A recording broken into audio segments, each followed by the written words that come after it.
ஓம் ஸ்ரீராம ராம ராமேதி ரமே ராமே மனோரமே சகசிரநாம தத்துல்யம் ஸ்ரீராமநாம வராணனே.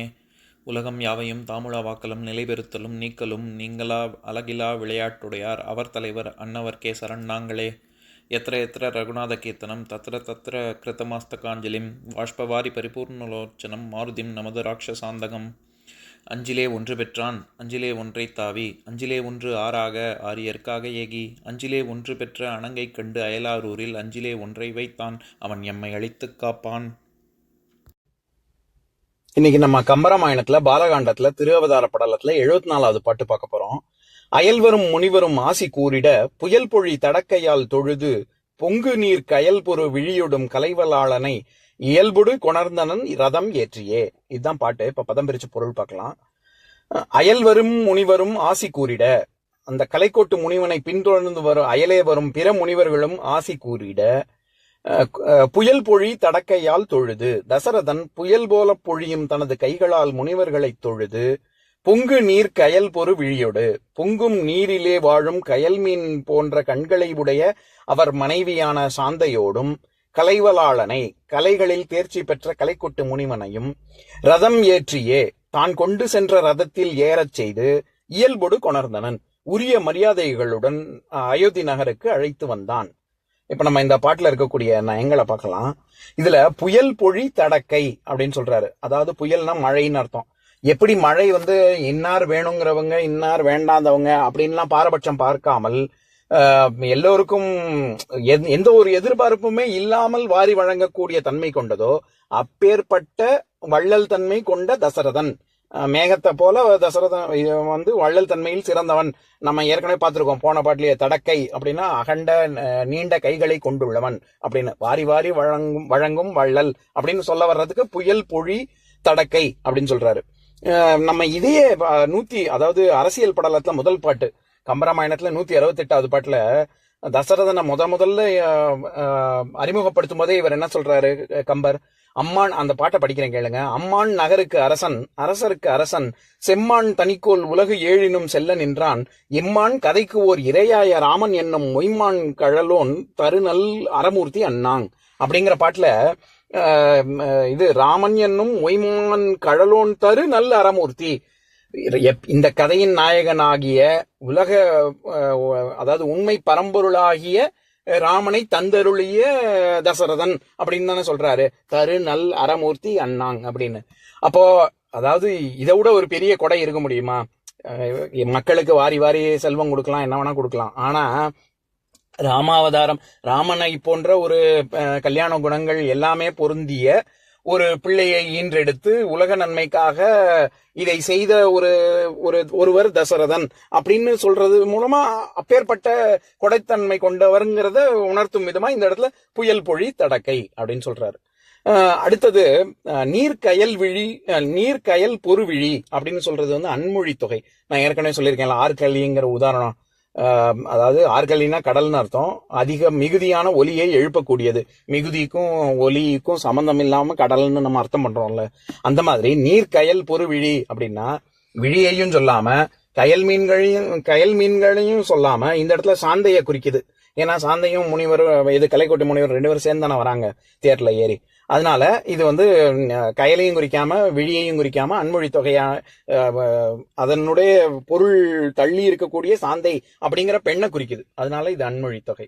இதுல இன்னொரு விஷயம், ஏதோ இப்ப நம்ம கயல் பொறு விழி அப்படின்னா கயல் மீன்கள் போன்ற அழகிய விழிகளை கொண்டுள்ள சாந்தை அப்படின்னு மட்டும் அர்த்தம் பண்ணக்கூடாது. ஆக்சுவலா நம்ம மீனாட்சின்னு சொன்னாலும் சரி, கயல் விழின்னு சொன்ன சில பேர் பெண்களுக்கு கயல் விழி அப்படின்னே பேர் வச்சிருப்பாங்கல்ல. அது மீனை போன்ற கண்கள் மீனாட்சி, கயல் மீன்கள் போன்ற விழிகள், அதனால கயல் விழி அப்படின்னு அர்த்தம் பண்றது தப்பு. அந்த இடத்துல கயல் விழினாலும் சரி மீனாட்சின்னு சொன்னாலும் சரி என்ன அர்த்தம்? ஏன்னா அக்ஷினா கண்ணுன்னு ஏற்கனவே சொல்லியிருக்கேன். அந்த இடத்துல என்ன அர்த்தம்னா, பொதுவாவே தீட்சைகள் 3 விதம். அதாவது தீட்சைன்னா குரு சிஷ்யனுக்கு இனிஷியேட் பண்றது, ஞானத்தை பெறுவதற்கு வழிவகுக்கக்கூடிய ஒரு செயல். அது 3 விதப்படும். ஸ்பர்ஷ தீட்சை, நயன தீட்சை, மந்திர தீட்சை அப்படின்னு. ஸ்பர்ஷ தீட்சை அப்படின்னா ஸ்பரிசம், நான் ஏற்கனவே சொல்லியிருக்கேன்ல, பரிசம் அப்படின்னு தொடுறது. தொடுவதன் மூலமாக எப்படி திருஞான சம்பந்தருக்கு பார்வதி தேவி பாலூட்டினாலோ, அல்லது எப்படி இப்ப விவேகானந்தருக்கு ராமகிருஷ்ண பரமஹம்சர் ஞானம் பெறச் செய்தாரோ, அந்த மாதிரி இவரு குரு வந்து சிஷ்யனுடைய தலையில இப்படி கையை வச்சான்னாலே, தொட்டாலே உடனே ஞானம் வந்துடும். அந்த மாதிரி வர்றது ஸ்பர்ஷ தீட்சை. இதுக்கு உதாரணம் வந்து கோழியத்தான் உதாரணமா சொல்லுவாங்க. எப்படி கோழி வந்து முட்டையை அடகாக்குதோ, தான் அது மேல பட்டுக்கொண்டே இருக்குல்ல, அப்படி பட்டுக்கொண்டே இருப்பதனால் குஞ்சு பொரியுது இல்ல, அதனால அது வந்து ஸ்பர்ஷ தீட்சை. அதே மாதிரி நயன தீட்சை, அது மீன்கள் வந்து எப்படி முட்டையில இருந்து குஞ்சு பொரியுதுன்னா, முட்டை ஒரு இடத்துல இருக்கும், தள்ளி இருக்கும், மீன் வேற ஒரு இடத்துல தள்ளி இருக்கும். ஆனா மீன் எப்பவுமே பார்த்து கொண்டே இருக்கும், அதோட முட்டைய பார்த்து கொண்டே இருந்தே குஞ்சு பொரிப்பது, அது வந்து நயன தீட்சை. அது வந்து நம்ம இப்ப குரு கடாட்சம் அப்படின்னு சொல்றோம்ல, அதாவது குரு வந்து சிஷ்யனை தொடலாம் வேணாம், சும்மா பார்த்தாலே போதும், பார்த்தோம் அவருடைய கடைக்கண் பார்வையினாலேயே ஞானம் பெறுவது இங்க நயன தீட்சை. இறுதியாக மந்திர தீட்சை. மந்திரம்னா மனனம் செய்வது, மனசுல நினைச்சாலே போதும். மனசுல நினைச்ச உடனேயே குரு எங்கேயோ இருப்பாரு, வேற ஒரு இடத்துல இருப்பாரு, சிஷ்யன் வேற ஒரு இடத்துல இருப்பாங்க. குரு வந்து சிஷ்யனை நினைச்ச உடனே சிஷ்யனுக்கு ஞானம் பிறந்துரும். அது வந்து இது மந்திர தீட்சை. இதுக்கு உதாரணம் ஆமைய சொல்லுவாங்க. ஏன்னா ஆமை முட்டைய வந்து நிலத்துல வச்சுட்டு அது முட்டை இட்டுட்டு அது வந்து ஆழ்கடலுக்கு போயிடும். ஆனா அது எப்போ அத முட்டையை நினைக்குமோ, நினைத்து கொண்டிருந்தே அது வந்து குஞ்சு பொரிச்சு விடும். அந்த மாதிரி பண்றது இது வந்து மந்திர தீட்சை. இது எதுக்கு சொல்றேன், இந்த இடத்துல நயன தீட்சை கொண்டுள்ள தன்மை கொண்ட, இப்ப மீனாட்சினா மீனாட்சி கடவுள நயன தீட்சை கொண்டுள்ளவள் அப்படின்னு அர்த்தம். கயல்விழினா காருண்யம் கொண்டுள்ளவள்னு தான் அர்த்தம். அது கயல்விழி போன்ற அழகிய மீன் மாதிரி அழகிய கண்கள்னு புறத்தழக சொல்லல அந்த இடத்துல. அங்க என்ன பொருள்னா, கருணை உள்ளம், பார்ப்பதனாலேயே நன்மை பெறுவது எப்படி, அந்த மாதிரி தன்மை கொண்டுள்ளவள் அப்படிங்கிறதுனால அது அர்த்தம். எதுக்கு இதை சொல்ல வரேன், அந்த மாதிரி நம்ம பாட்டுல கயல்விழி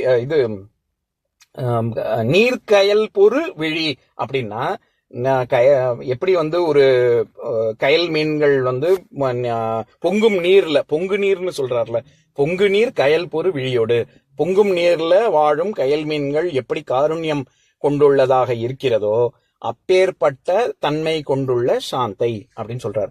இதுல இன்னொரு விஷயமும் இருக்கு. பொதுவாவே கலையறிவில் சிறந்து விளங்கக்கூடியவர் அப்படின்னு ஆண்களை சொல்றதுக்காக கலைவலாளன் அப்படின்னு கலைக்கோட்டு முனிவனையும், காருண்யத்தில் சிறந்து விளங்குபவர்கள் பெண்கள், அதனால பொங்கு நீர் கயல் பொரு விழியோடு அப்படின்னு பெண்களையும் சொல்றதாகவும் நம்ம எடுத்துக்கலாம். ஏன்னா இங்க சாந்தைய வந்து கருணை கண்ணினள் அப்படின்னு சொல்ல வர்றாரு. உடனே நம்ம என்ன நினைக்கலாம், அப்ப ஆண்களுக்கு வந்து கருணை கிடையாதா, அல்லது பெண்களுக்கு வந்து கலை அறிவு கிடையாதா அப்படின்னு. அப்படி அர்த்தம் இல்ல. பொதுவாவே ஒரு இயல்பாகவே அவங்க வந்து அதுல சிறந்து விளங்குவார்கள் அப்படின்னு. இப்ப நம்ம பொதுவா என்ன சொல்லுவோம், இப்ப குலத்தொழில்னா ஏதோ மட்டமானது, ஏன் நான் வேற தொழில் பண்ணக்கூடாதா, எங்க அப்பா செய்தது எங்க தாத்தா செய்தது தான் நான் செய்யணுமா, ஏன் நான் வேற செய்யக்கூடாதா, இது வந்து அடிமைத்தனம் அது இதுன்னு சொல்லுவாங்க. அப்படி பேசுறவங்க தான் மீன்குட்டிக்கு நீந்த தெரியுமா அப்படின்னு சொல்லுவாங்க. இது வந்து முரணா இருக்கும்.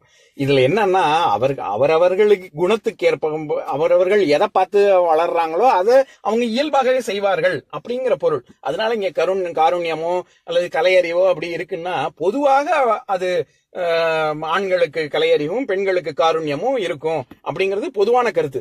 இதுக்கு விதிவிலக்கெல்லாம் இருக்கும். அப்படி உடனே எல்லாருமே அப்படித்தான் அப்படின்னு ஜெனரலைஸ் பண்ண முடியாது. நம்ம இந்த பாட்டின் மூலமா கம்பர் சொல்ல வர்ற கருத்து என்ன, அந்த முனிவர்களுடைய கூடவே வர பிற கலைக்கோட்டு முனிவரோட கூட வர்ற பிற முனிவர்கள் அவர்கள் ஆசி கூறுகிறார்கள். அவர்கள் பார்த்த இடத்திலேயே தேர்ல இருந்து இறங்கி தசரதன் தொழுது கலைவலாளனும், அதாவது கலைக்கோட்டு முனிவனையும் சாந்தையையும் இவருக்கு வந்து தேர்லயே ஏறச் செய்து அவர் வந்து அயோத்தி நகருக்கு கூட்டிக் கொண்டு செல்கிறார் அப்படிங்கறதுதான் கருத்து.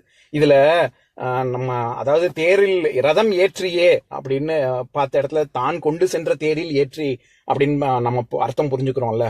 இது என்ன, இதுல இன்னொரு உட்பொருளும் இருக்கு. என்னன்னா, இப்ப நம்ம வீட்டுக்கு யாராவது வந்தாங்கன்னா நம்ம என்ன பயன்படுத்துறோமோ அதைத்தான் அவர்களுக்கு கொடுக்கணும். அவங்களுக்குன்னு தனியா இப்ப சில பேர் வீட்ல எல்லாம் பண்ணுவாங்க. நானே பார்த்திருக்கேன். அதாவது என்னன்னா, அவங்க வீட்ல ஏதாவது கொத்தனார் வேலை இருக்கும். சித்தாள், கொத்தனார்கள் இவங்க எல்லாம் வேலை செஞ்சுட்டு இருப்பாங்க.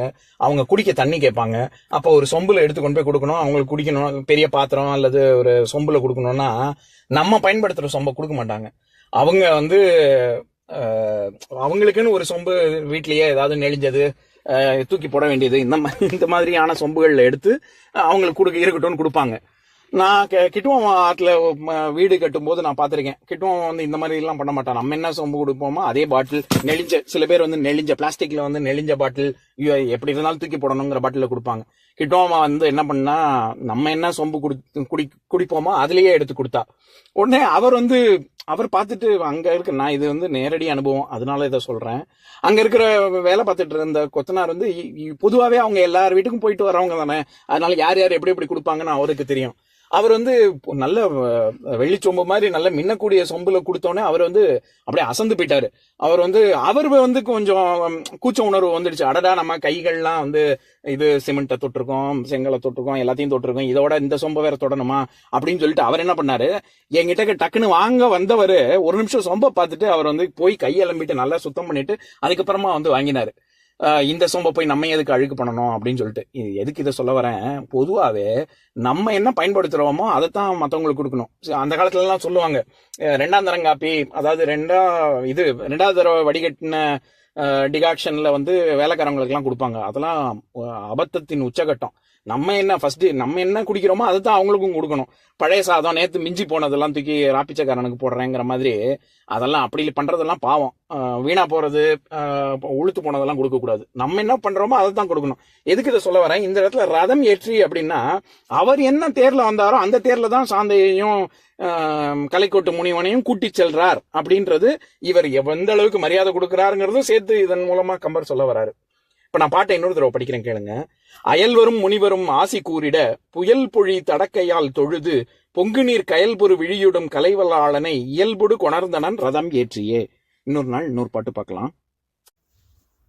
ஓம் சாந்தாகாரம் புஜகசயனம் பத்மநாபம் சுரேஷம் விஸ்வாதாரம் ககனசத்ரசம் மேகவர்ணம் சுபாங்கம் லக்ஷ்மீகாந்தம் கமலநயனம் யோகி ஹிருத்யானகம்யம் வந்தே விஷ்ணும் பவபயஹரம் சர்வலோகைகநாதம். உம்பரோடு இம்பர்காரும் உலகம் ஓர் ஏழும் ஏழும் எம்பெருமான் என்று ஏத்தி இறைஞ்சி நின்று ஏவல் செய்ய தம்பியரோனும் தானும் தருமமும் தரணி காத்தான் அம்பரத்து அனந்தர் நீங்கி அயோத்தியில் வந்த வள்ளல். ஓம் பூர்ணமதః பூர்ணமிதம் பூர்ணாத் பூர்ணமுதஸ்யதே பூர்ணஸ்ய பூர்ணமாதாய பூர்ணமேவாவசிஷ்யதே. ஓம் சாந்தி சாந்தி சாந்திஹி. ஓம் சர்வேஷாம் ஸ்வஸ்திர்பவது சர்வேஷாம் சாந்திர்பவது சர்வேஷாம் பூர்ணம் பவது சர்வேஷாம் மங்களம் பவது. ஓம் சாந்தி சாந்தி சாந்திஹி. ஓம் சர்வே பவந்து சுகினஹ சர்வே சந்து நிராமயாஹ சர்வே பத்ராணி பஷ்யந்து மா கஷ்சித் துக்கபாக் பவேத். ஓம் சாந்தி சாந்தி சாந்திஹி.